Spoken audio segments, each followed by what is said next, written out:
Channel railway पुदो लाक्चरे Chenab ma'am पुनः थमजरी अदो चिनाव मैम मियंग तामिनसी चिनाव मैम हन लाक्पिरगा सपोर्ट तोबियो दुगनो चिनाव सिंह कनागुमना मी मंगलते चैनल सुबु यंगबिरे मा तारगदी येंग लाइक तोबिदम दे तारगसु लाइक अमा खुबियो नंबियो दुगा सब्सक्राइब तोबियो हाइबो फन थमजगे अदो ngasi nong yam lai Chenab ma'am को खोंबो कसे गुंग गुंग तौरे nong ममसले अदो ngalingeda ai libise hawraga na hawjarakpani अदो चिनाव मैम आगे यूट्यूबर सिंह चिनाव मैम ऑल चिनाव फ्रेंड मैम पुरंपु मंगोल नतना कौजरी चिनाव मैम वारी उताई सानरसी चिनाव मैम को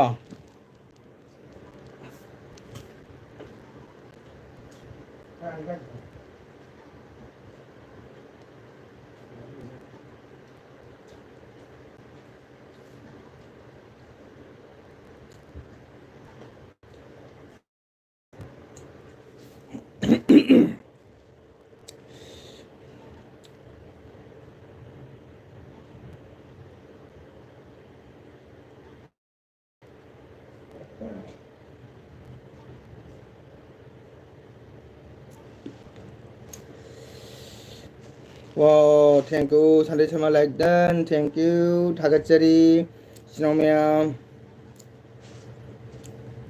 Yengchen biro, Sinau ma'am. Wayo ta sinachi, nungmagi hangang nokpa. Ko, nungmagi hangang ngaminaba, Sinau ma'am ko. Like any sure, thank you.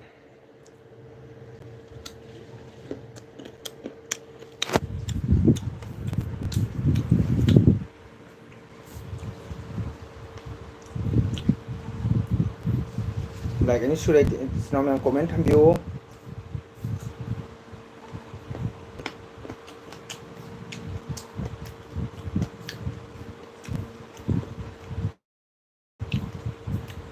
Masih di nungke cura bajai Sinau ma'am. Padahal khong dah kare ko.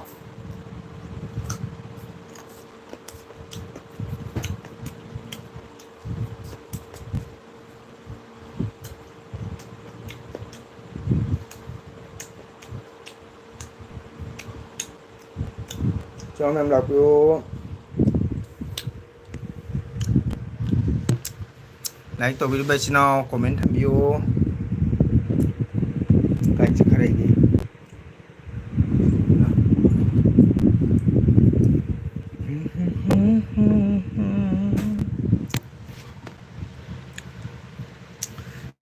Sinau ma'am comment macam thambiyamu.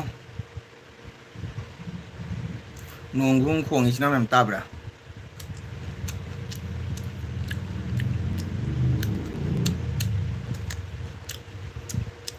Sinau ma'am comment hambiyo. Lakuyo Sinau ma'am. Mangalan tara Sinau ma'am papu kaujari. Ma'am minintang lebiramu ko.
Kaino sinom to lakpi drene to sip sinom yang hang lakpi yo kanano like amaga lebiram mi like se comment thambiram de nungai te sinom yang comment macam thambiyo sinom yang probo mongol tana kaujari wali tang har sanare sine sinom yang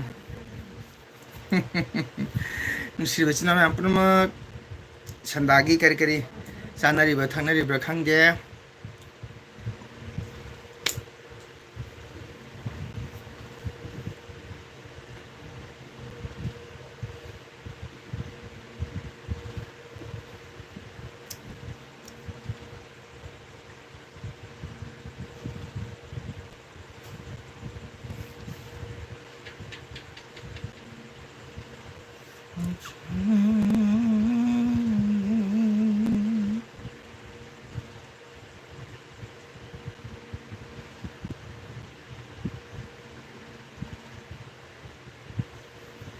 yang kena lagi ngalak piu mesti bersino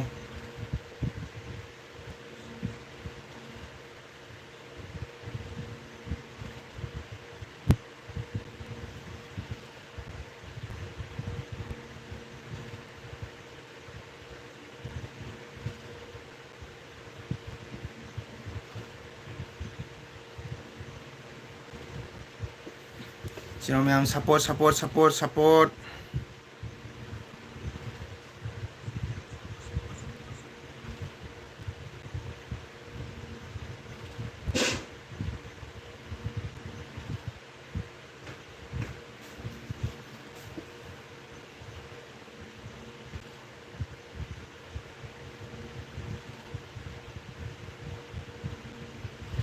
Mayam, sinom yang support. Thank you. Sinom yang lingsin piro ko awan ngai wai sanasi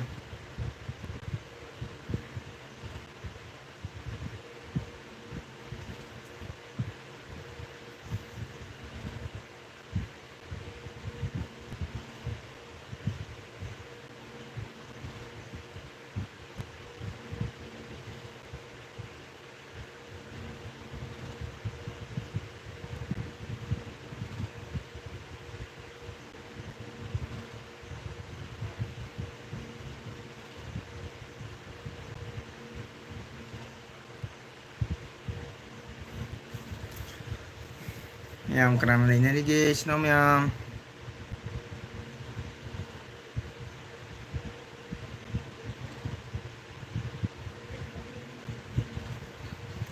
like om jure thank you like to bin thagat sari sinom yang comment macam thambiu nusir sinom yang comment macam thambiu nusibani like om sure comment macam thambiu sinom yang wow thank you 1 2 3 4 5 타가짜리 띠마 사포토 비타 먹대 띠마 산다기 짤랑 타피라 브로 짜가 타피라 브로 띠마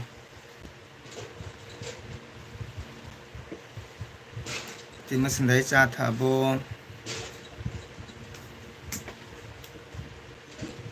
땐 미닝 추래 아이나 일비 호비세 아이 홈 시노면 띠마짜 탑비라 브로 산다기 그렇게 호나리게 마치 산다기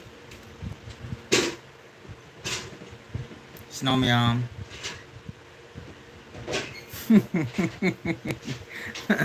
그 와해시 누시라고 그러나 탁절에 오자부 타갓절이 뭐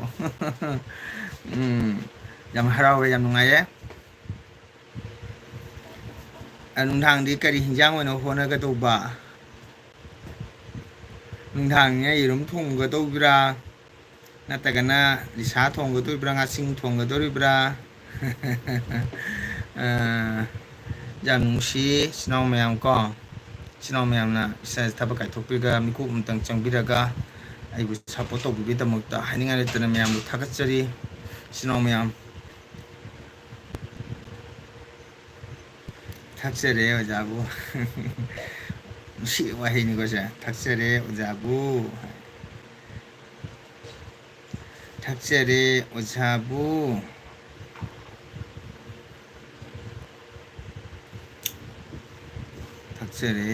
탁셀에 지나면 ngasi nung chuba jai ko nung se adam phadana la khajani atya je pum mang khre ko ai nung su dung brung brung ngang ne nung thang su ko pe chinaw mayam ngasi se nung thang yen sang se pang phat te oja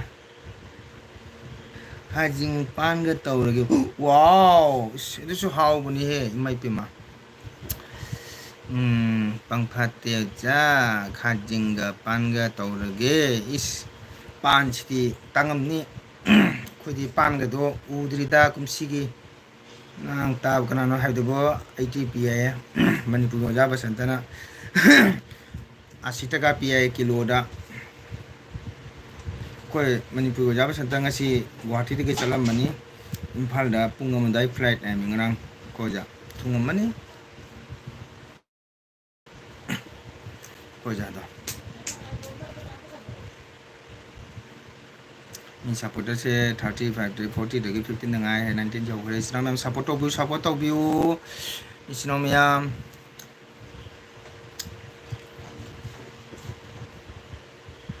ai gi ding asi ngasing thong ba chani tham phare ngasing thong cha da ba isna mem ko ando ngasi ding ngasing thong ba sarani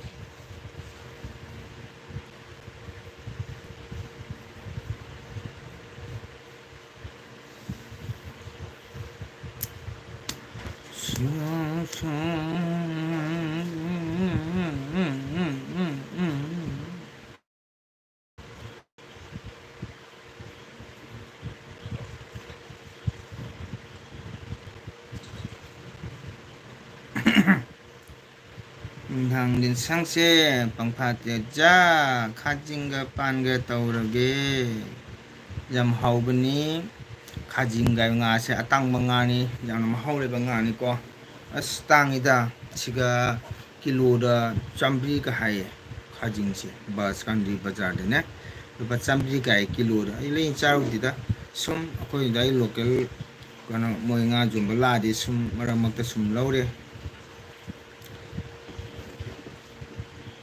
खाजिंगी चकेम पोंबगा थोंबा याम हावरी हायबने खाजिंगी को हाय काका आई लाए आई चन baby लाए थबक चिंग खबे चनी को ngasi se ado thagachari ai chan bebi thबक लोइरबो ai chan bebi se thबक चिंग खपoni ado thबक चिलेसमा काका गी बि हे उगति मा फा चोंगछले Aduh baby thank you aduh kakak gitu like macam apa tawro aduh gua nang ithabeng khang ro sanjaro ko masih di nung jam lai baby ko siga kasada ne masih ko siga nung jam lai baby loi drie o loi solo baby loi nang thapol lo nang thapak to loi solo duna jamaru jam duna jamaru ba thapak ni ko adi na khusu ja da mina tamna sum loi solo baby aduh horan कोना संगगा चाइसिंग तोगा दुम चंगप दुम जागनी काका ngahang lei khine ba ko nang thabak tu na chin bani na thabak to sumle salo bebe na khusu ngai tamni na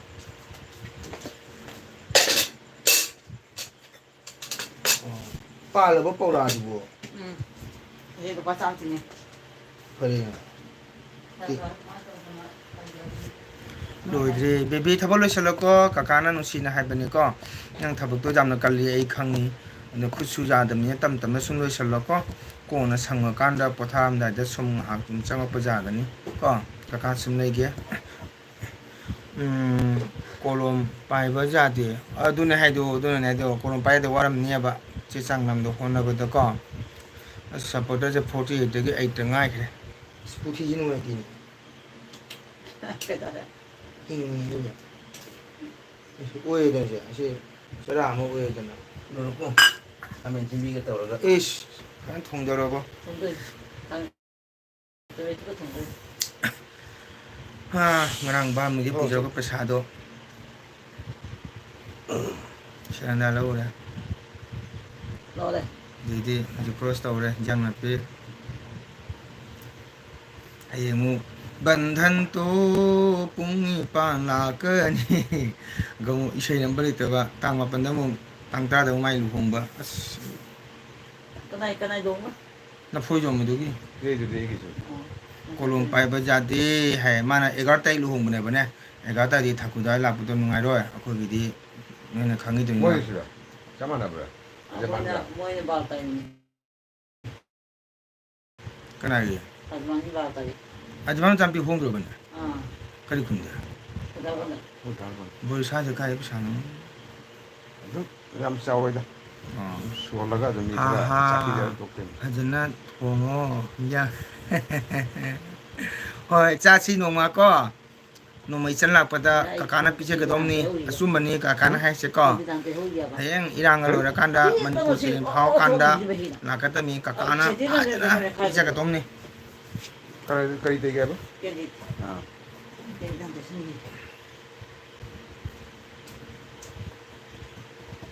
hangen sibil bacham pi gibra 아 hangen sim bage puja do asala butani puja jaman ni mare ba ama ba ina na pang de na sidi fa fa 그나나 jo chandra na ina ai gi ma hoi hoi jamu no duhan para para 야무마이 sara 어 ina para para nang ju foto puja la la na ta ga chandra na basta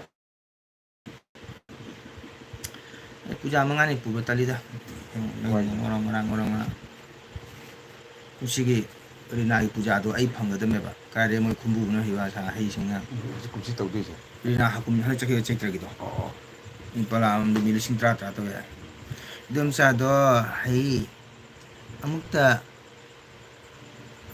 hai amukta hai 그거 뭐냐 누가 있는다라 어디는 누이 망아야 되지 그러더라고 phangau de ba 배사 방도라는 뭐 라인 떠나 뭐 무슨 하나 그래 봐 baby ka do sa do 리나기 dum sa do hai amukta hai lo indu sa do jum da na te ko kakagi se net dam ngai ta ba ko aduna ai ga ida ko sandang ha se urai ba lo ra ga ne lb thari mi baby ko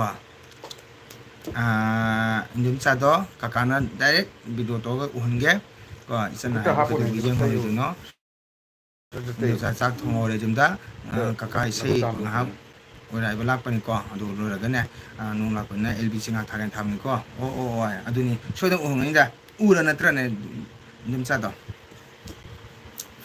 hakaja beira 로이 네로래 더러 내도래 마히 지원 그래 더러 히송 그래 누나 뽑던 거 사보는 한도가 플러스 딱 투에 나게 kamai mai chung pai u gi 빠이네 뛰네 zet보다 니리바 저 나피 먹다 되잖니 이 강다가 폭락 폭발했고 폭하이 되냐 sorry ke de sorry hai ge do no sibu sorry ba thok pro ma thok hai ba kem kai ma to kan sorry hai ba gen ta kan te bi ka gi sorry hai te no no ngani ko kaka yum de thoraga sei ngak ora bne ga ora adu ge di lb se hau bne ta ko nang sandagi ke chara ge bi bakado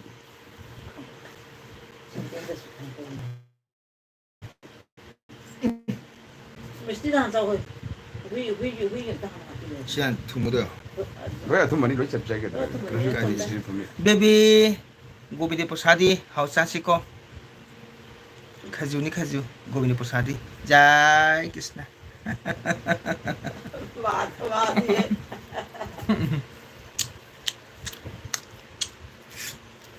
ko cha ga lb ni no ngate na ta na la samo ngana driver 그러니까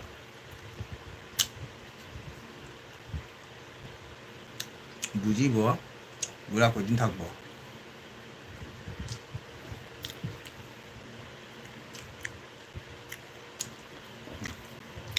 anh nắp ban đầu nhưng mà cũng không được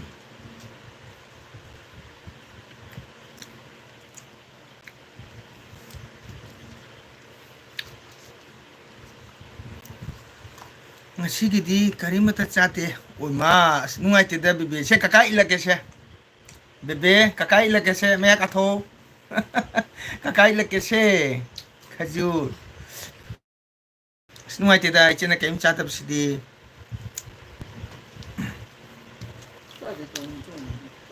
사자 좀 좀. 하하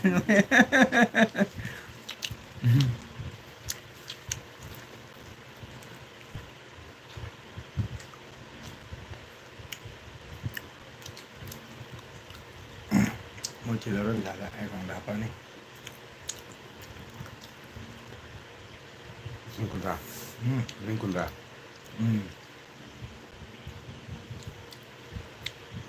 나도 카나베기 강대미 카나다리 판지가.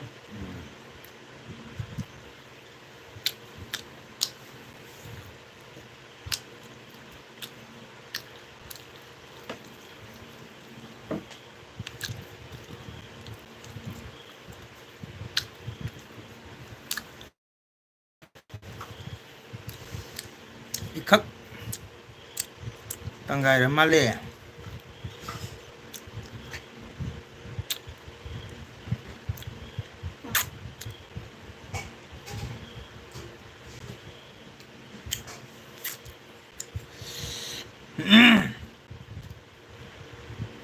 이 합 땅가이를 말래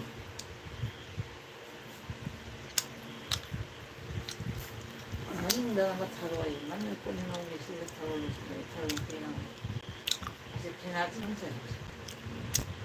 배나지들. tum자요 tum tum자이 tum 먹고 저기 에이 tum을 쌓이면 tum 먹고 짜리 먹게 돼. 이신 배나지 배가도 이신 먹는 것도 다 이신 왜 되니? 아고 저기 그랬더라 이신 하고에 누가 먹는 것도 다 이신 왜 되니? 까지 라인 컨시 들어 짱 못하러지 뭐 나랑 바바 털어지 난난 저하면 바바 털어지 거기에 깨지미가 왜? 깨지면 했네 까지 라인 시 콩망 한 거래 시는 사실 아니 랑서 깨지미가 뭐 왜니? 폴리틴다네 합절라가 기살라가 폴리틴 합절라가 신가다리미.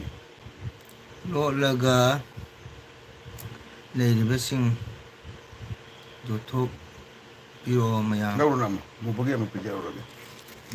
애가 하나 싸고 싸리네. 토피로 마야 오케이 로라가 레리버싱 토피로 마야 के baby लाई प्रसादी से Laddu baby उर्बो काकाना लड्डू चाबा हौरगे नंग सुम मनम फंगुको कैदौने mobile नि उपाय लेते 나오라 아이 후이지게 놓치네 배도리야 할락들봐 그래도 무사 또 이노 하나 난 하고 비자 되면 눈 안 지나 काका गेल बिदा होय होय होय बेबी लाक्चनी संदा मतमनिना को 싸더라. कई चाबा थप मतम अंगंग लाई तो मतम को baby चाकती ममाना थोंगदुइदा 지자에 좀 콩도 봐야 돼.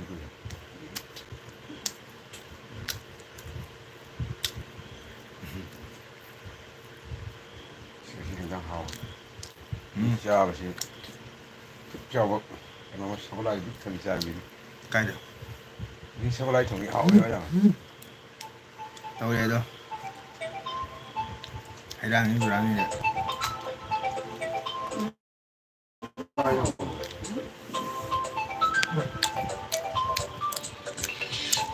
mitra marini lấy xe 할로. cái mitra marini này bị 네가? 자 탁대 라이에 깎을라 두 자리 해육 자리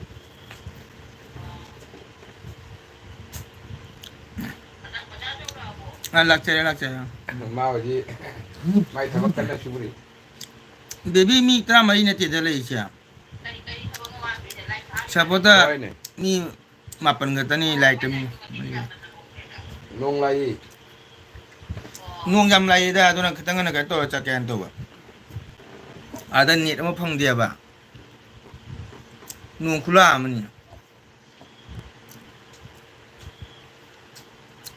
Lai mga sure thank you. 이거 짜다봐 Mitra marini lai she. Bibi ta mai na te da bibi. Hojik chani le mi da. O. Khang de da bibi ka ka ge she amu thoi amu changbi nei amu 오늘 막걸리 changbi. 락도인가 Amu thopi ri. Kamai tu khane ba amu lai bira mi amu thopi ri ko mayam se. 음 Baby chang ma man thong do ro. Kai yang thong ani.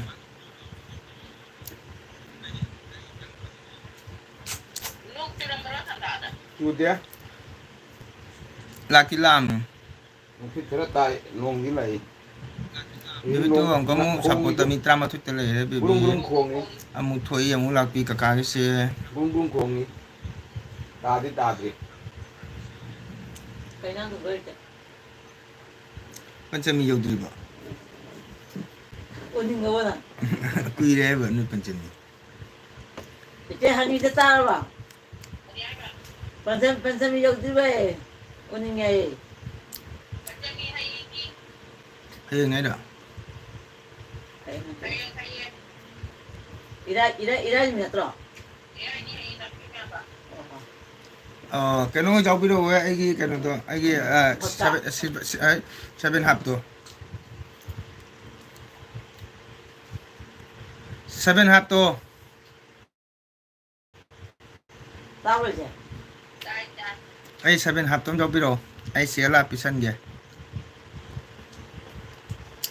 오자 제제 조리나 제제 키스나. 다같이 조리. Jori agi channel chang bira bida mota hanya lagi hanya thagat chari lai to bida mga thagat chari jori sandai kari kari hona ragi ngasi di ko nung siam lai ye jori nung si chura kadra hai bangam de bebe chak na thongani maman thong do ra nang ina kutu ngai ta mi maman thong ni ko kaino bibi kapi du nam ko mo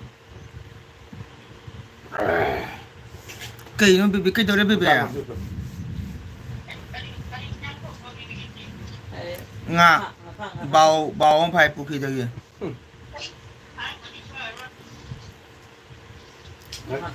nasi inthaya ba jamne ta bibi cái đầu ra kabli kabli tôi bibi cái đầu cái đầu cái bibi à tăng hai đầu sẽ bibi mai tôi rồi kakak jam ngai ti bibi mai kabli kabli tôi nuko kakak jam ngai ti juri sandagi kari kari hona lagi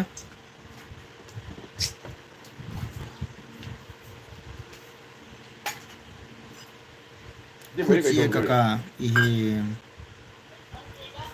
tawudi bibi khaga chikani ko masagi sigi kuche bibi ubro ka kono se angang usa dumaina si kuche sai tang do tu ga mage join lak pa matam dane kang phajar pa matam dane kana ching lak pa matam dane khaga chikpani bibi ado karigumba hidak tanga cha dine ko doctor का तानरगा कोई painkiller न तब दा कोई paracetamol गुम्बा चारागा दी सुम खा फगरान खाली बिबी कप कनु दा फरम दा गिंग दो ngसागे सेति एक तांग दो मदुगा कनेक्शन जॉइन होगलक पने को ना जॉइन लाम दाइ से खगा चिकपनि बिबी खगा हम चिकपनि हम को कप कनु फजनी से संगाम ना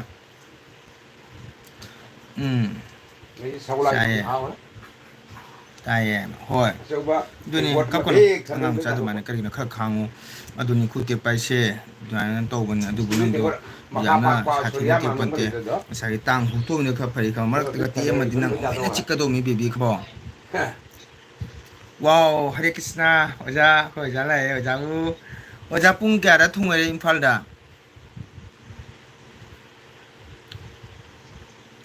ओजा पुंग क्यारा थुंबि रगे ngasi इम्फाल दा 비비 깎고노 누가이테 가가는 말 깎고도 파자라까니세 쿠테 파이도 마세 호이 삼마 마뚱나니 humri 리슬라카나 찔라까냐고 하이버디 지도 마 조인 좀 tomdini anida o ko ja jam nungai re ja khulu palokdana goti dagi imphal thung re nungai jere oja चलो ja sandagi di kari kari मपान चलो sa thak tawre oja चलो मपान चलो होगुलो nije sungda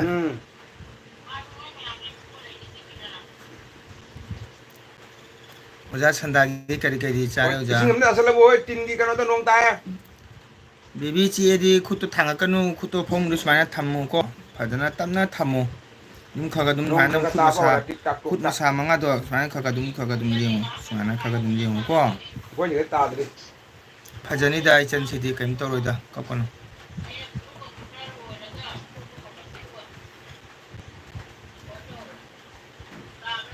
ko ja sandagi kari kari ya sa thak khona re ja ai gi chan de beta mu lak chak thieng na sara bani na karimata chaningdre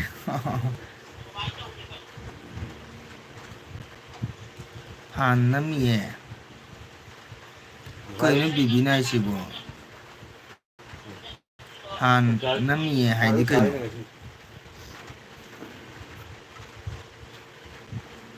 pan namiye kari hai na bibi wasi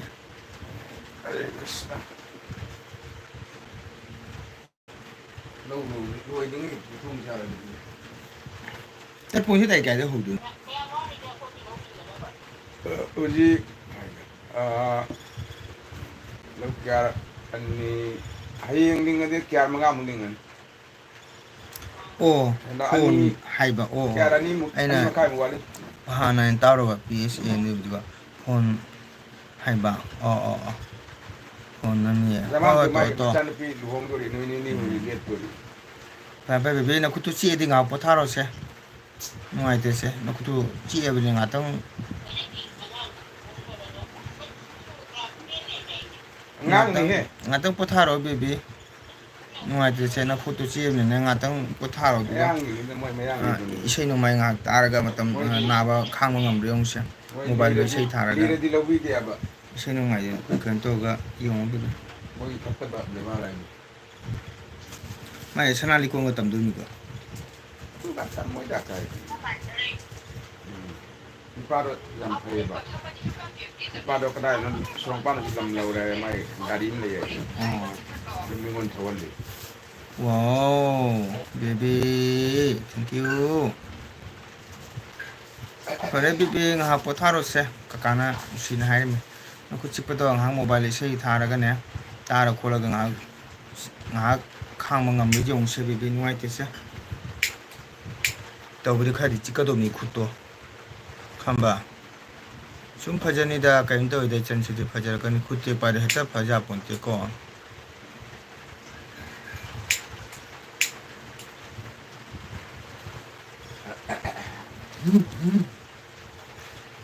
as mobile so kan lo ya message sang ya để chỉ giao thế đó kan ne em đi Kurgure.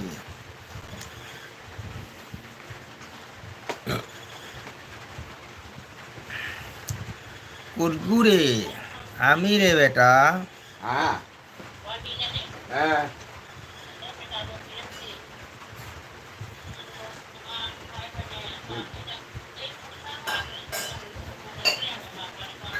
As nung chuthare. Baby kakai makan kakai sih nung chuthare bo baby. Dur nena.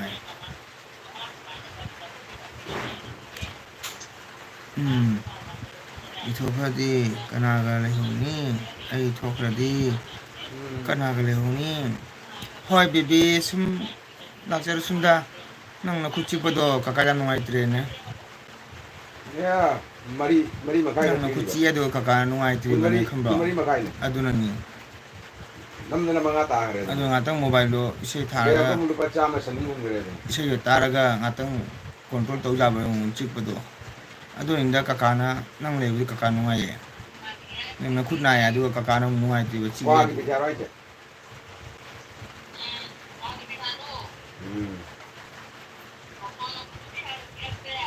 ও কুরকুরে দূর না মানুষের একটা ব্যবহার শিখোন ঠিক আছে এটা live telecast চলতে আসি ঠিক আছে বড় মানুষ হোক ছোট মানুষ হোক মানুষ কাছে কি ব্যবহার করতে চায় কি ব্যবহার করা লাগে ঠিক আছে এটা শিখেন এখন আজকাল জমানা সব লেখাপড়া মানুষ ঠিক আছে আসলে কোনো বিনা লেখাপড়া মানুষ নাই এই কারণে আমি এখন লাইভ টেলিকাস্ট চলতে আসি ভালো ভালো কথাটা করবেন ভালো ব্যবহারও শিখবেন ঠিক আছে আমার কথাটা খারাপ পাবেন না ঠিক আছে আমারটা কি তুমি বয়স বেশি হইতে পারে আমারটা কি ছোটো বয়স হইতে পারে তবু এটা লাইভ চলতে আসে ঠিক আছে আমার কথাটা খারাপ পাবে না আজকাল জন্ম সব মানুষের লেখাপড়া মানুষ এই কারণে মানুষের ব্যবহারটা ভালো করে শিখবে ঠিক আছে আমার চ্যানেলে আওয়ার জন্য ধন্যবাদ 오래사노 다 아까 나막다 강하게 thank you yam nusi agi chan bibi kaka bu duki mating jaba chan yam nusi kaka na ko matam pungda kaka na su kaw roi chan bu tawri khuti pa si bibi khadi na bani ko kaka na tekpagi dosa nang basidi asam lagi khagi chan pam sulami ni ko gidi aka kachama makhong mokhang tekpa gidi ini mulam makhu tekpagi aduna mo yang wai ai khangya ba khongku tekbu sikena wai ai che kaka she changbi ge thank you dunin na mai kaka nung ba da musi nang abe madi kai dauri sanari ra lai dauri ra magya ko chen chen le ni do makti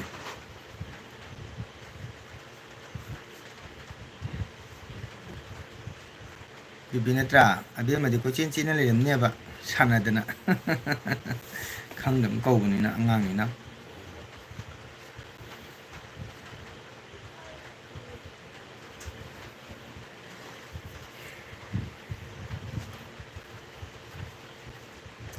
আমি জীবনের কার কাছেও আমি এই কথা কই নাই ঠিক আছে আপনারা জানে আমি ইতিমধ্যে এখন লাইভ টেলিকাস্ট আছে ঠিক আছে আর আপনার কথা তো পেশা মানুষ শুনিল দেখলে কমেন্টটা প্রত্যেক মানুষের মনে কি ভাববো ঠিক আছে এই কারণে আমার কাছে সাপোর্ট করিল এইবার মানুষ আমি চাই না ঠিক আছে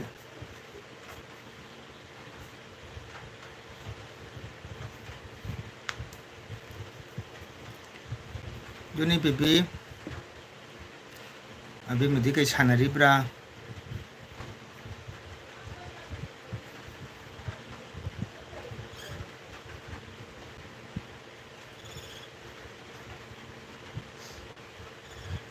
mama di kai yang thong ga dori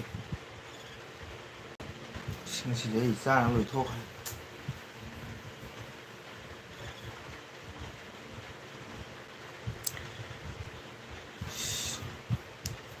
Sekolah amu celi, amu lai, amu minta tengah sekolah se. Minta tengah ke.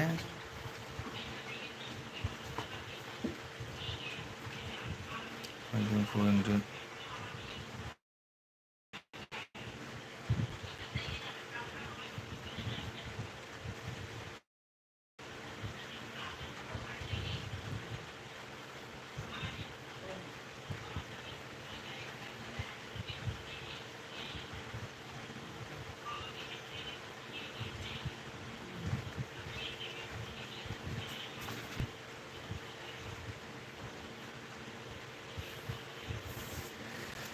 Sinau kena kang lege ngahalak pio ngawal te sansi yang to bio sinau miam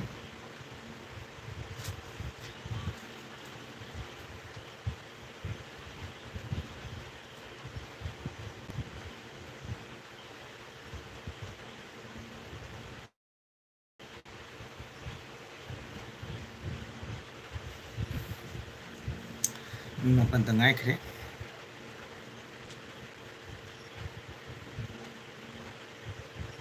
Molindro call to me karigino.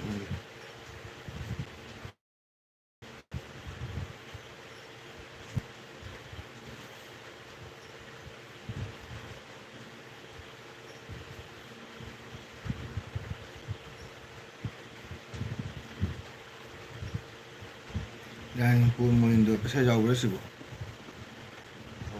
Jauh ya. Mayam kerang lagi, mayam ngalap yo.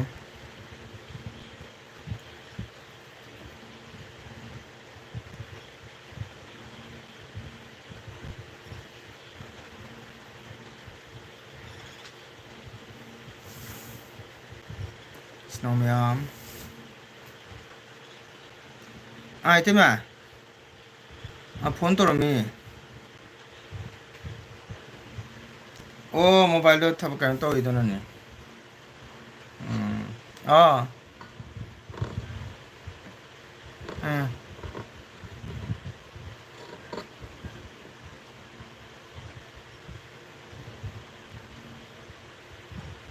Eh.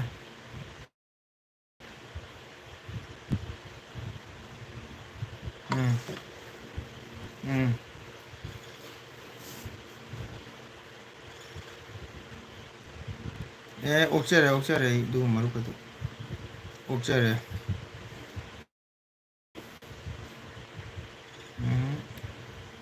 Lising kun nate lising yang kai cham phang lang phang này jau jau ya. Maru mo sanai de bang chu kuang dum chu le ma le ga kan zo mon de. Jau jau lang ma pi na jau jau ya. We. Asi do ga namaskar tau jau ga. 이제 산다는 이때 뭐 산나디 좀 잡네. 또 제 산다는 거 또 인자네 봐. 또 미도 왜 거야 봐. 왜? 짝퉁아 봐. 뭐야 집에 된 또 빨란. 빨라거는 거는 하야지. 빨리 거는 라가 리게. Hello. Hello. Hello.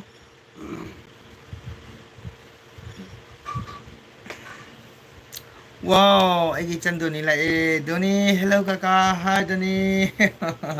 Kaya aku ya halak pati lagi. Sandagi kari-kari honarage. Doni, like bersama tu biro. Sandagi kari-kari honarage Doni. Ngasih di jam no kada mi changak triko. Ngahak sungai si.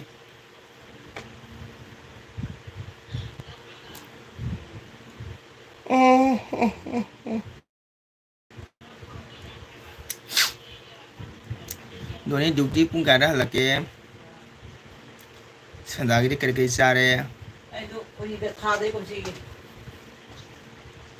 그러면 배워야 돼 다해라. Cây sare cái kakak. Kakak di lại da katpa khaju chare ladu chare kuire halakpa nang di kai chare chanda gi kaka di ladu chare khaju chare cha ju thai angkam cha tha ni nang ni kai chare ge chanda gi sandai nga tawn no koyu drabo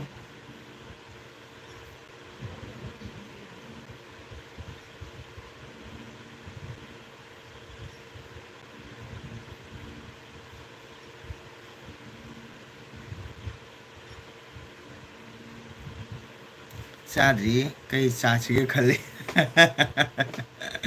Kay chachi ke khalle. Adu mai kay chachi ke tawn le pupu ha kum tharu ro. Ko le makha da kar ke le ge jingo. Ngarang birani di haw bro.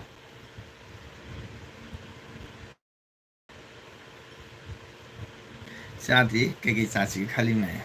Hoi da nang na ichana pam bam tang ꯅꯪꯅ ꯑꯄꯥꯝꯕ ꯑꯝꯇꯪ ꯀꯩꯅꯣꯃꯩꯗ ꯆꯥꯊꯔꯨꯔꯣ ꯀꯩꯅꯣ ꯀꯨꯝꯃꯒ ꯉꯟꯁꯨ ꯉꯜꯂꯤꯅ ꯄꯨꯡ 3:30 ꯇꯥꯗ꯭ꯔꯤ ꯉꯟꯁꯨ ꯉꯜꯂꯤ 3:30 ꯇꯥꯔꯅꯤ ꯉꯔꯥꯡꯒꯤ ꯕꯤꯔꯌꯥꯅꯤꯗꯣ ꯍꯥꯎꯕ꯭ꯔꯣ ꯅꯠꯇ꯭ꯔꯒ ꯆꯥꯗꯕꯤꯗ ꯁꯨꯝ ꯇꯨꯝꯈ꯭ꯔꯖꯥꯠꯂ ꯍꯥꯏꯕ ꯉꯔꯥꯡ ꯅꯪꯅ ꯆꯥꯅꯤ ꯍꯥꯏꯈꯤꯕꯅꯤꯀꯣ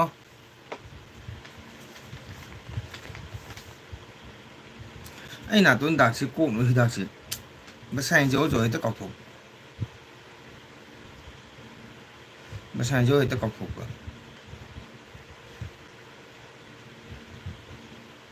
ꯅꯍꯥꯟꯁꯨ ꯑꯩꯈꯣꯏ ꯆꯟꯖꯨ ꯔꯦꯕꯤꯇꯥꯅ ꯕꯣꯂꯤꯡ ꯇꯩꯌꯣ ꯅꯣꯡꯃ ꯇꯩꯔꯨꯔꯦ ꯑꯗꯨꯝ ꯀꯥꯎꯊꯣꯛꯑꯒ ꯇꯩꯈꯤꯗ꯭ꯔꯦ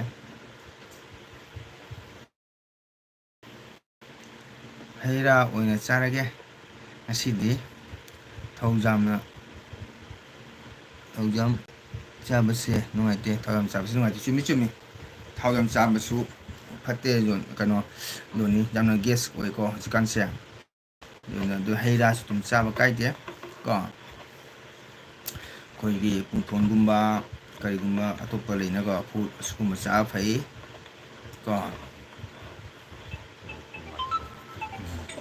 ꯍꯦꯜꯂꯣ ꯅꯦꯠꯇꯨ ꯌꯥꯝ ꯇꯠꯊꯣꯛꯈ꯭ꯔꯦ ꯎꯝ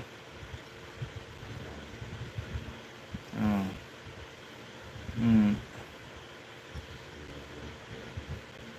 ꯀꯔꯝꯕ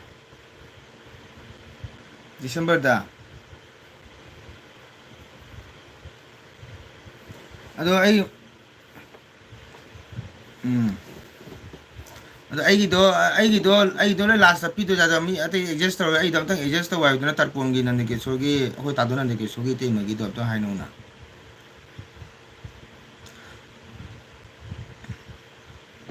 ꯑꯁ ꯍꯟꯗꯛꯁꯦ ꯌꯥꯎꯅꯤ ꯍꯟꯗꯛꯁꯦ ꯀꯔꯤꯝꯇ ꯑꯩ ꯊꯣꯛꯅꯤꯡꯗ꯭ꯔꯦꯗ ꯍꯟꯗꯛꯁꯦ ꯄꯨꯔꯥ ꯁꯤꯔꯦꯗ ꯌꯥꯎꯏ ꯑꯩ ꯍꯥꯏꯁꯤꯅ ꯄꯣꯠꯇꯣ ꯑꯇꯩꯁꯨ ꯃꯌꯥꯝ ꯑꯦꯗꯖꯁ ꯇꯧꯅꯩꯅꯀꯣ ꯏꯇꯩꯃ ꯑꯣꯅꯨꯅꯦ ꯃꯥꯏꯁꯨ ꯇꯔꯄꯣꯟ ꯇꯧꯅꯤ ꯍꯥꯏꯌꯦꯕꯀꯣ ꯑꯗꯨꯅ ꯃꯥ ꯑꯃ ꯍꯣꯏ ꯇꯥꯔꯣ ꯅꯟꯗꯀꯦꯁꯣꯔꯒꯤ ꯏꯇꯩꯃꯗꯣ ꯌꯥꯔꯒꯗꯤ ꯃꯥ ꯑꯗꯨꯝꯇꯪꯗꯤ ꯑꯦꯗꯖꯁ ꯇꯧꯔꯣ ꯍꯥꯏꯒꯅ ꯇꯧꯕ ꯇꯔꯄꯣꯟꯗꯨꯒꯤꯅꯦ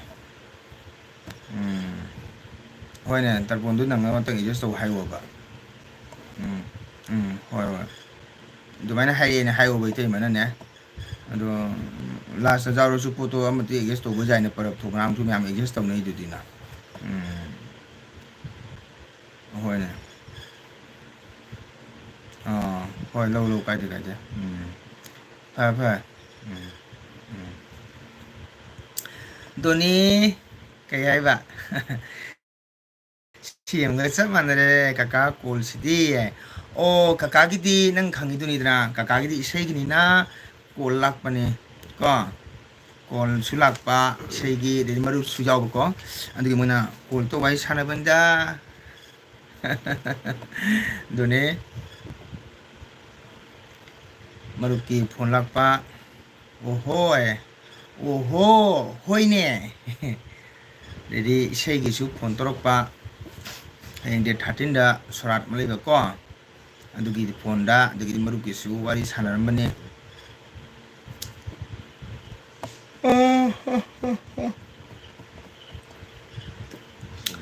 ꯗꯣꯅꯤ ꯍꯀꯥꯝ ꯆꯜꯂꯦꯕꯣ ꯅꯨꯡꯊꯤꯟꯁꯦ ꯄꯣꯊꯥꯍꯧꯗ꯭ꯔꯦ ꯑꯦꯝꯇꯦꯁ ꯍꯣꯏꯗꯤ ꯅꯨꯡꯊꯤꯟꯁꯦ ꯄꯣꯊꯥꯒꯟꯗꯦꯕꯀꯣ ꯁꯟ ꯄꯨꯈ꯭ꯔꯕꯣ ꯀꯌꯥ ꯄꯤꯔꯝꯃꯤ ꯃꯉꯥ ꯇꯥꯔꯛꯀꯦ ꯃꯔꯥꯏ 5,500 ꯀꯨꯟꯃꯉꯥꯗꯩ ꯆꯥꯝꯃꯉꯥ ꯇꯥꯔꯛꯀꯦ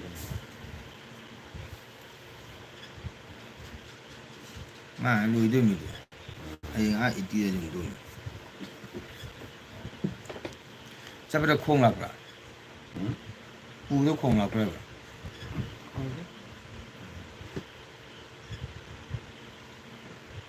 ꯃꯥ ꯑꯥ ꯌꯧꯔꯒ ꯋꯥꯈꯜ ꯑꯃꯗꯤ ꯈꯟꯒꯅꯤ ꯅꯠꯇ꯭ꯔꯥ ꯂꯩꯁꯦ ꯃꯥꯟꯅꯗ꯭ꯔꯦ ꯍꯥꯏꯕ ꯑꯃ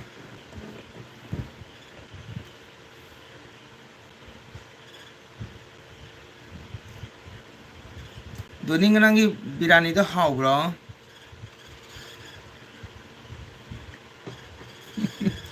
ꯀꯀꯥ ꯀꯥꯎꯗꯦ ꯉꯔꯥꯡ ꯉꯔꯥꯡ ꯑꯩꯈꯣꯏ ꯗꯣꯅꯤꯒꯤ ꯕꯤꯔꯌꯥꯅꯤꯗꯣ ꯑꯩ ꯀꯥꯎꯗ꯭ꯔꯤ Sinomyam halang lakpio support topio sinomyam karang ledige hauti kaya hau nang di ing nga cha ra dang pung tra ma khai ga ta cha kaya hau tu no pure nge du ga pung sa nge du ga cha hau di hau da ba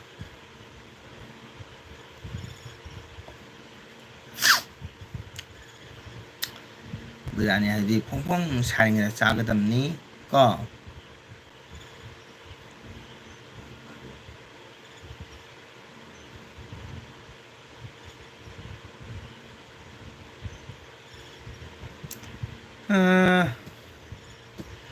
karino to go to sipu tay sinaw kana kana lay dige mayam na pio ay gichan doni utong tangay de kakaga ate kanam lay tre ay ga ichan doni ka tangay de supporter samitaw tangay de like to lay de som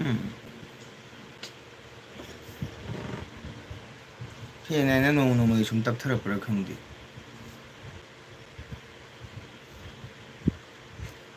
mấy em lấy xí đi cài lấy vào xí đừng sai lặp bằng tên này bị nhưng mà phần lấy cái xí cái mít rồi cái tao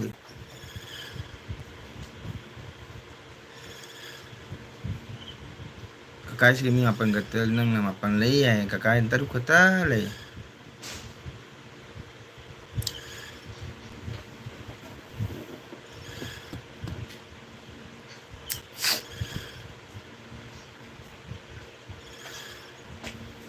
mobile đi oh ay mana tu ni kakak itu meter ko tu le nama apa na itu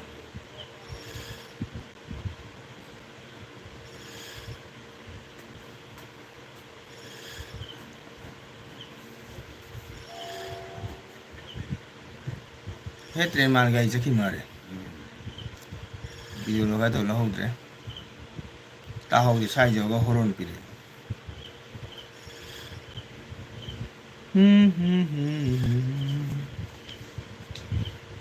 kaya ba tarpon tarika dia ba Kanagi September di tan kanadi taraga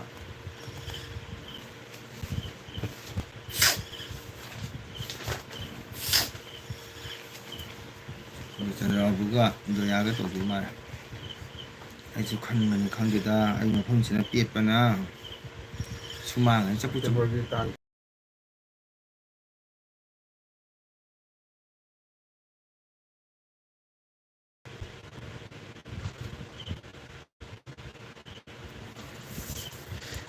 도대체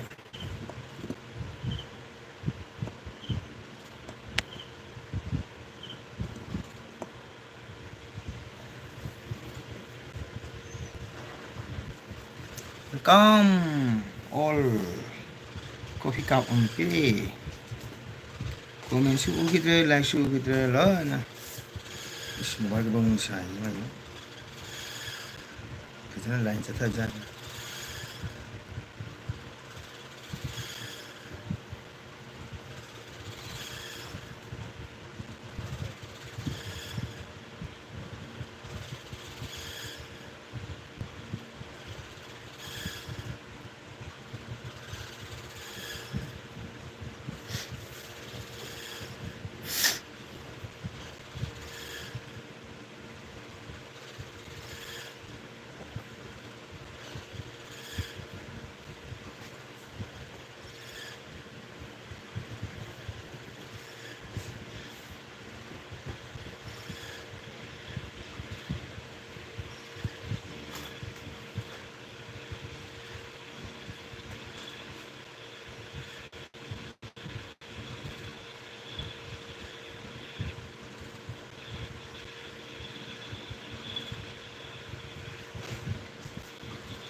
like done support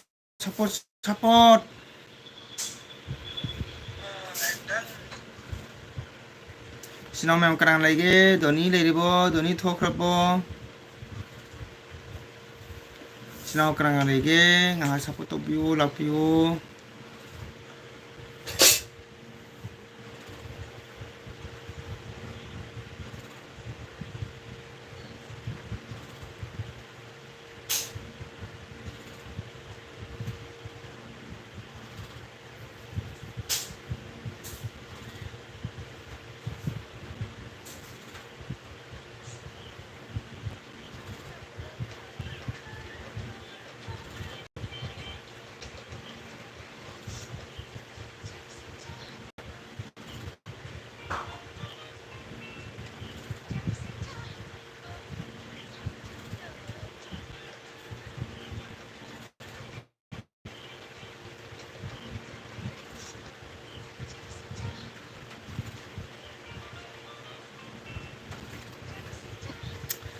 ꯑꯩꯁꯨ like ꯗꯟ support ꯉꯁꯤꯗꯤ ꯃꯤꯃ ꯂꯩꯇ꯭ꯔꯦ ꯏꯇꯩꯃ ꯊꯥꯒꯠꯆꯔꯤ ꯃꯤ ꯁꯨꯝꯕ ꯂꯩꯇ꯭ꯔꯦ ꯉꯁꯤꯗꯤ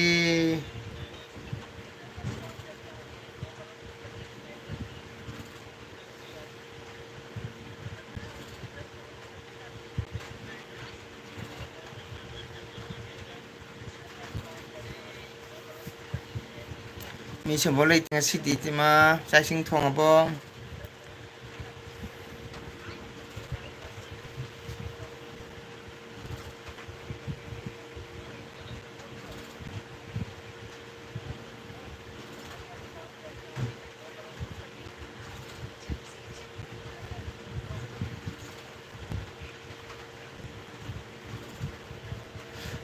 ꯉꯁꯤꯗꯤ ꯃꯤꯃ ꯂꯩꯇ꯭ꯔꯦ 이마 짜싱 통비라브로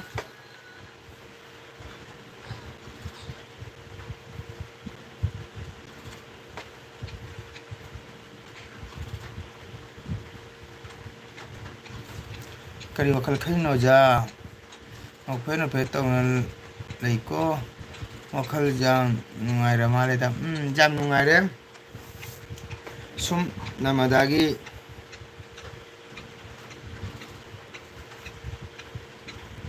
itan namadagi video sumji yang manida adunanida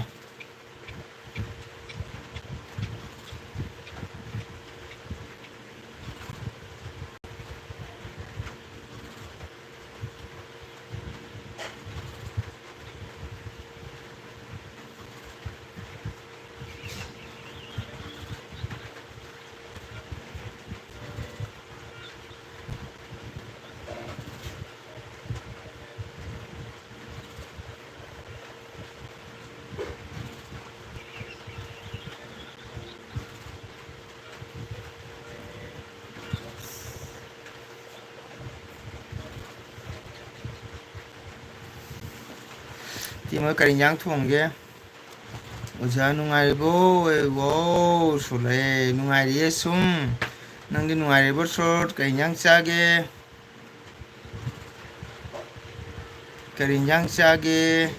chaising honorable agi channel le chamgre bida magda thagatchari like macham to bir mo short chaising honorable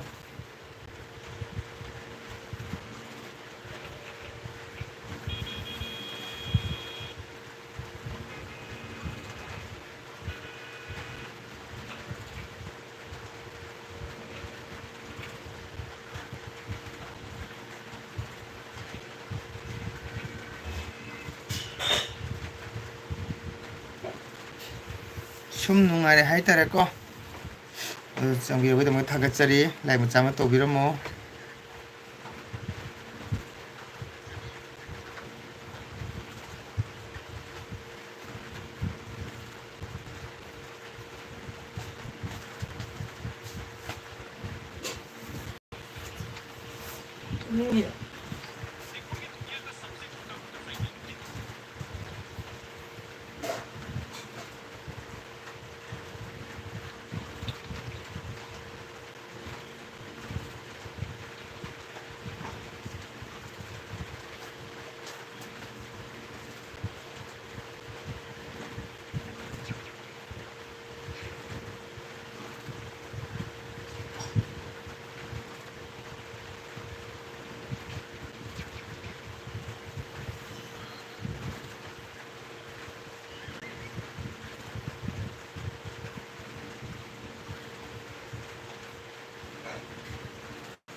톡 치던 것도 많이 들이지.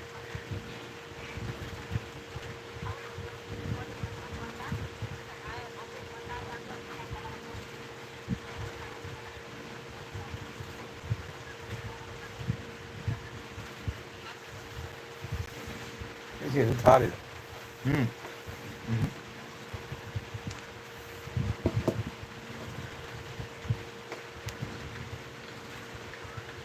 ꯃꯌꯥꯝ ꯀꯅꯥ ꯀꯅꯥ ꯂꯩꯒꯦ ꯁꯞꯄꯣꯔꯠ ꯇꯧꯕꯤꯌꯣ ꯁꯣꯔꯠ ꯂꯥꯏꯛ ꯃꯆꯥ ꯑꯃ ꯇꯧꯕꯤꯔꯝꯃꯣ ꯊꯣꯛꯈ꯭ꯔ ꯃꯥꯜꯂꯦ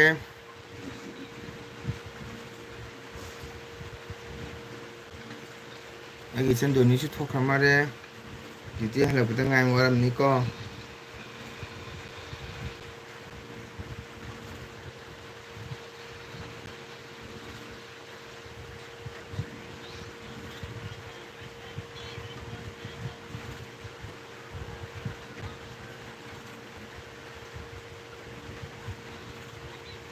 Hindi na ulo.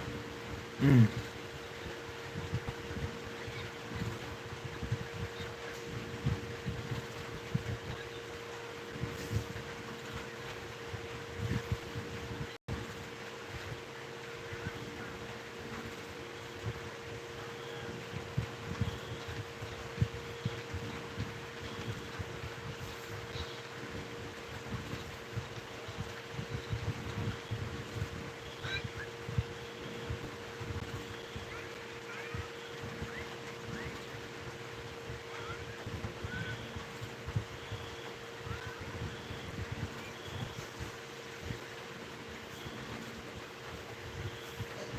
ꯃꯌꯥꯝ ꯀꯅꯥ ꯀꯅꯥ ꯂꯩꯔꯤꯒꯦ ꯁꯤꯅꯣ ꯃꯌꯥꯝ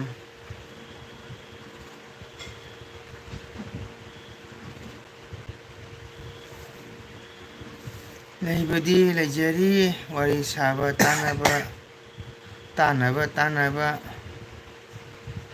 ꯅꯨꯡꯉꯥꯏ ꯑꯣꯖꯥ ꯂꯩꯕꯗꯤ ꯂꯩꯖꯔꯤ ꯋꯥꯔꯤ ꯁꯥꯕ ꯇꯥꯕꯅ ꯅꯨꯡꯉꯥꯏ ꯑꯣꯖꯥ ꯀꯔꯤꯗ ꯅꯨꯡꯉꯥꯏꯗꯣꯏꯅꯣ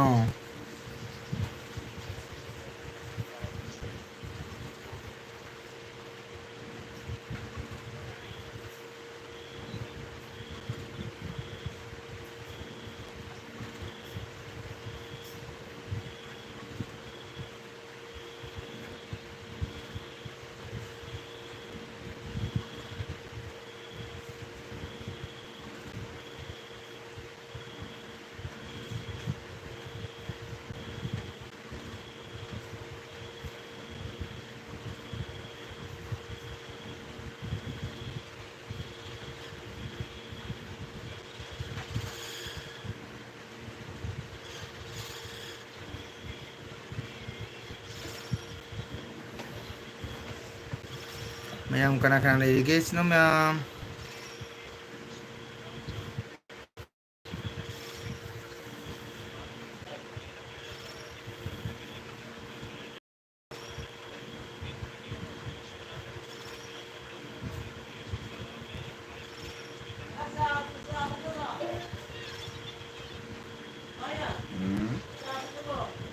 Jangan lo.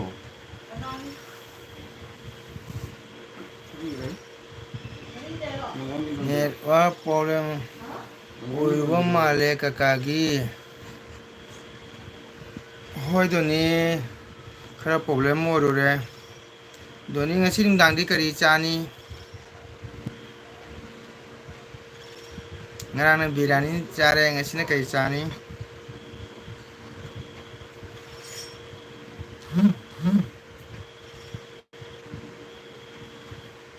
90% ꯗꯇꯥ ꯂꯣꯏꯈ꯭ꯔꯦ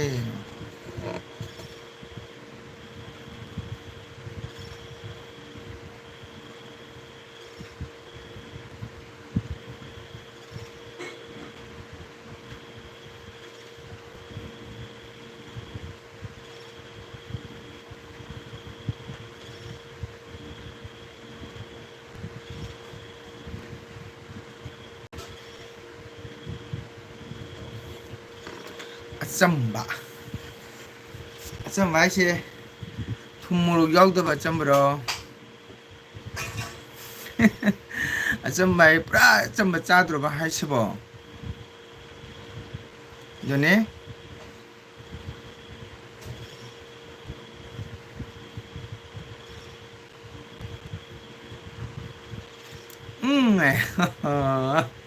ꯑꯗꯨ ꯌꯣꯠꯄ ꯌꯥꯔꯔꯣꯏꯕꯨ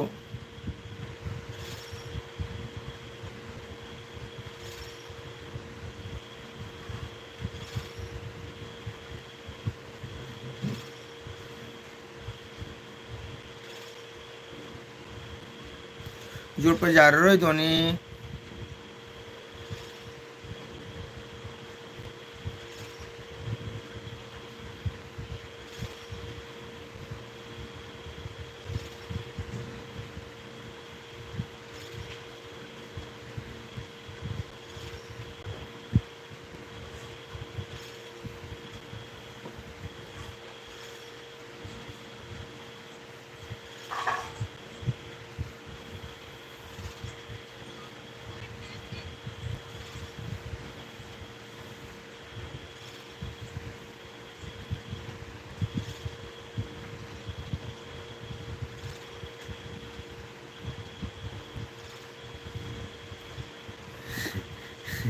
ꯆꯩ ꯑꯃ ꯄꯥꯏꯔꯒ ꯏꯟꯖꯤꯟꯒꯤ ꯌꯥꯗ꯭ꯔꯗꯤ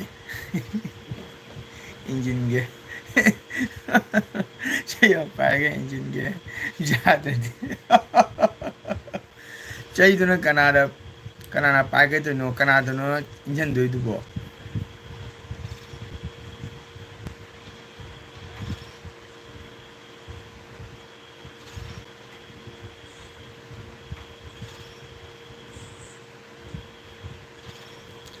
ꯆꯩꯗꯨꯅ ꯀꯅꯥꯅ ꯄꯥꯏꯒꯗꯣꯏꯅꯣ ꯀꯅꯥꯗꯅꯣ ꯏꯟꯖꯟꯒꯗꯣꯏꯗꯨꯕꯣ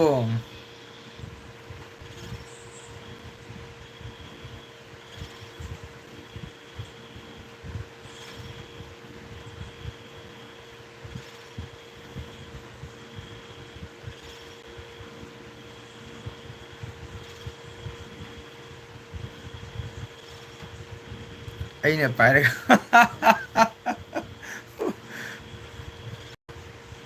ꯌꯥꯏ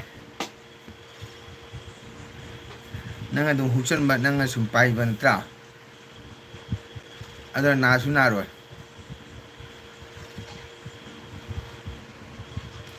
ꯅꯥꯁꯨ ꯅꯥꯔꯣꯏꯕ ꯑꯗꯨꯅ ꯅꯠꯇ꯭ꯔꯣ ꯑꯗꯨꯅ ꯐꯩ ꯃꯤ ꯌꯥꯎꯍꯟꯒꯅꯨ ꯁꯨꯃꯥꯏꯅ ꯆꯥꯛ ꯉꯥꯏꯍꯥꯛ ꯆꯥꯔꯣ ꯆꯪꯗ꯭ꯔꯒꯅ ꯆꯩꯗꯣ ꯄꯥꯏ ꯒꯤꯠ ꯒꯤꯠ ꯒꯤꯠ ꯒꯤꯠ ꯒꯤꯠ ꯅꯝꯁꯤꯜꯂꯣ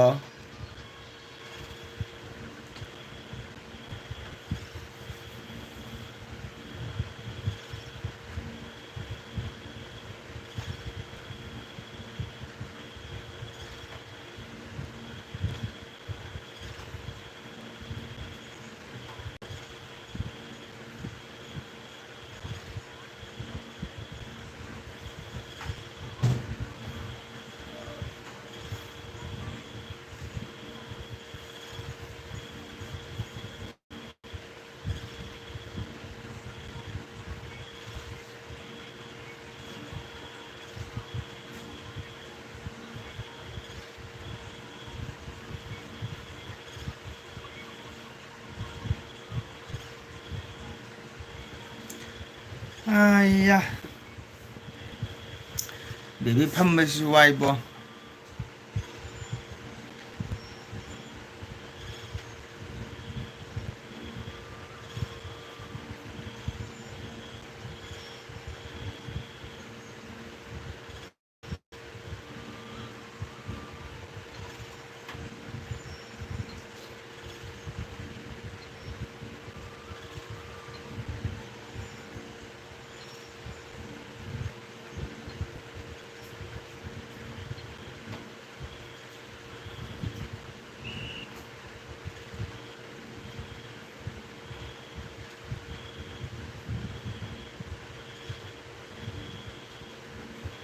गंगा दीदी है क्या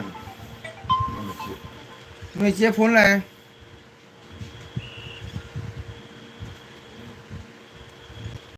थंगरे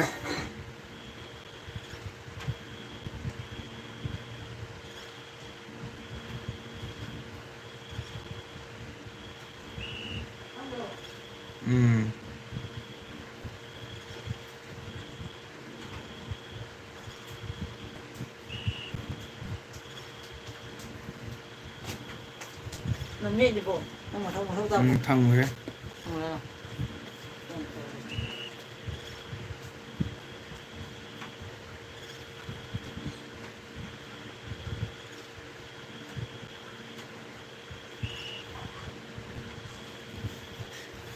मैं masih mi malaktre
ꯃꯌꯥꯝ ꯀꯅꯥ ꯂꯩꯒꯦ ꯁꯤꯅꯣ ꯃꯌꯥꯝ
mẹ càng lấy cái nữa nha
anh phải ra mayam ꯀꯧꯕ ꯇꯥꯗ꯭ꯔꯗꯤ ꯏꯁꯩ ꯐꯖꯕ ꯁꯛꯂꯒ ꯀꯧꯊꯔꯣ ꯖꯥꯏ ꯈꯅꯥꯎꯒ ꯅꯨꯡꯉꯥꯏꯇꯦꯗ ꯉꯁꯤꯁꯦ ꯏꯁꯩꯒ ꯁꯛꯅꯤꯡꯗꯦꯗ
오케이 지나면 바이오르기 시기디 거 시기기 레드 정비리바 지나면 프롬포 행해된 타겟자리 지나면 아타누 이따모 운나시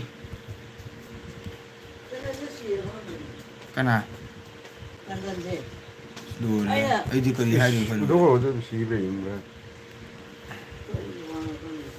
어디 거리 하는 근데 또 오네 공다가 아니나 간나제 졸라 자 서울가 싸야 서울가 뭐냐 졸라스기 아무것도 또 오네 그런 거 내가 좀 딴다 မရှားဖန်လေးရှိတယ်ဟိုဒီက 아니 뭐 아동에 그거 ဒုက္ခငယ်ကြွားလို့ကင်းခရမကဥဒါတော့ရမယ်하나 보여 단단한 보면 통으로 단 간원아 돈돈을 붙여라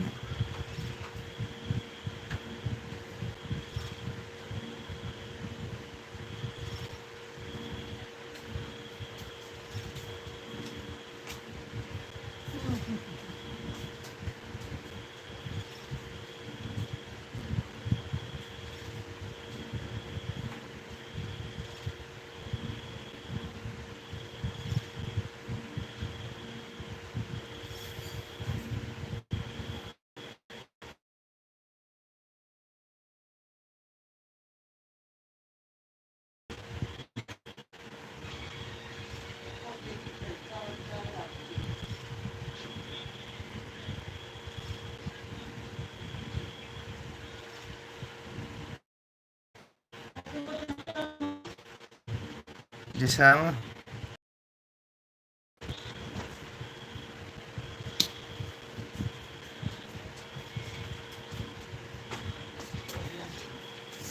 마실래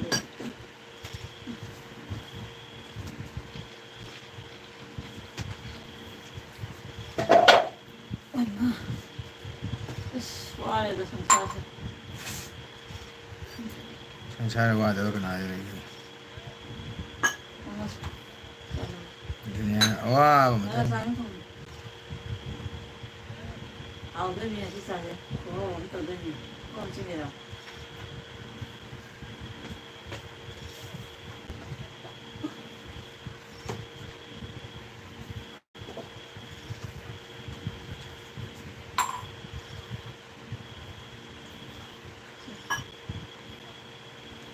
먹어 짜이면 봐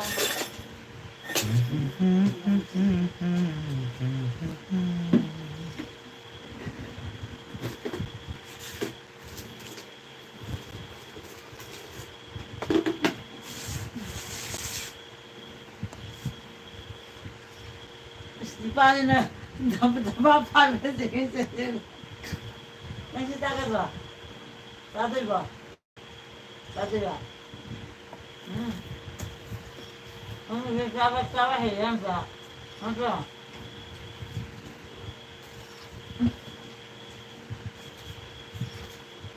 아직 짜봐 해, 됐어.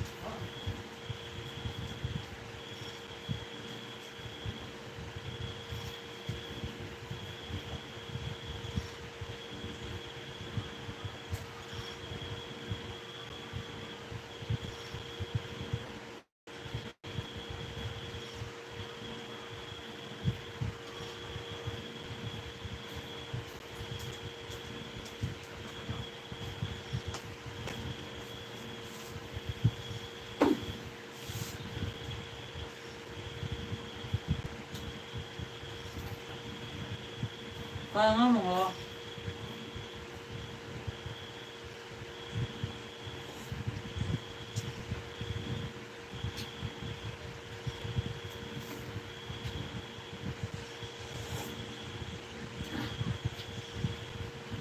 만약 소외를 갖기려면 배는 짜이나.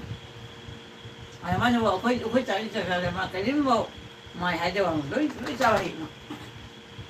टाइम में हित वाला है टाइम में कितने भी है दिन में 그 닭도 먹고도 먹고 뛰는 게 있는 거. 뭐 짜요. 어제 넘어서 닭도 짜이나.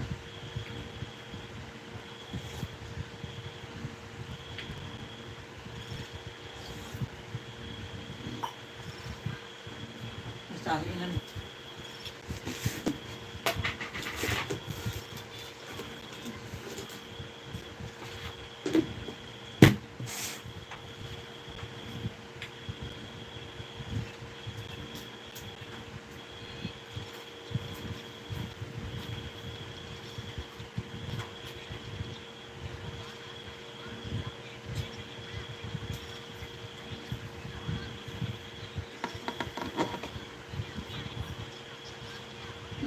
그냥 나에 그런 걸 바로 바로 안 되니.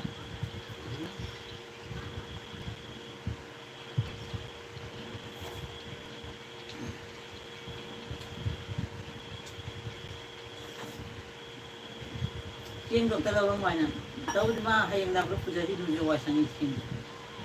저거 드리는 또 그렇게 산. hay lá hay hầm đó rồi 하영 나 한국 나이 그만 좀.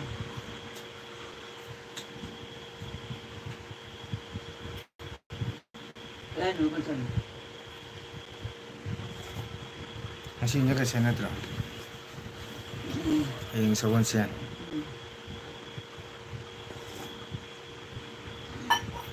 쌓이는 손에.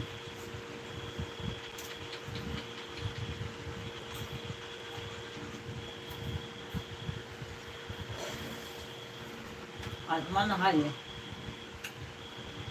지금 우리 뭐 디스쿠트에서 많이 보통 사람들 하거든.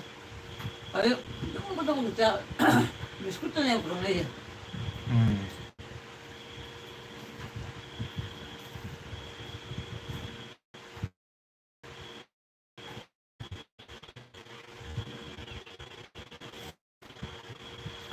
주방 우리는 좀이야. 뭐 주방 우리 그래요. ừ. đi chăm bạc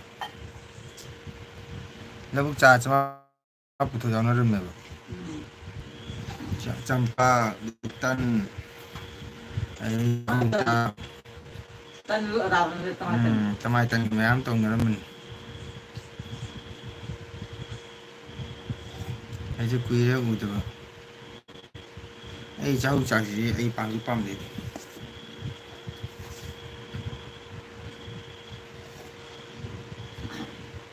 좀 싸우는 밤. ừ. 싸우는 밤.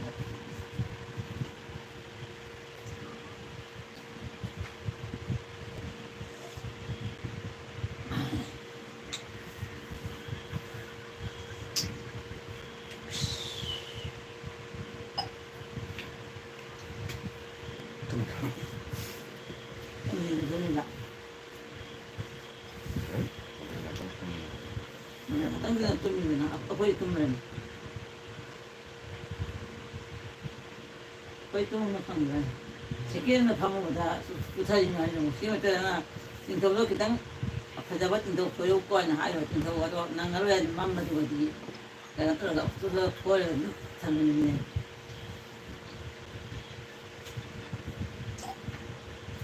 hai lâu suy nghĩ ngân học quân là mình chả tung mây mà học quân nào lâu cũng mà còn hòa lần được cái giàu này mà thật ra 넘기나. lâu cũng mà hòa được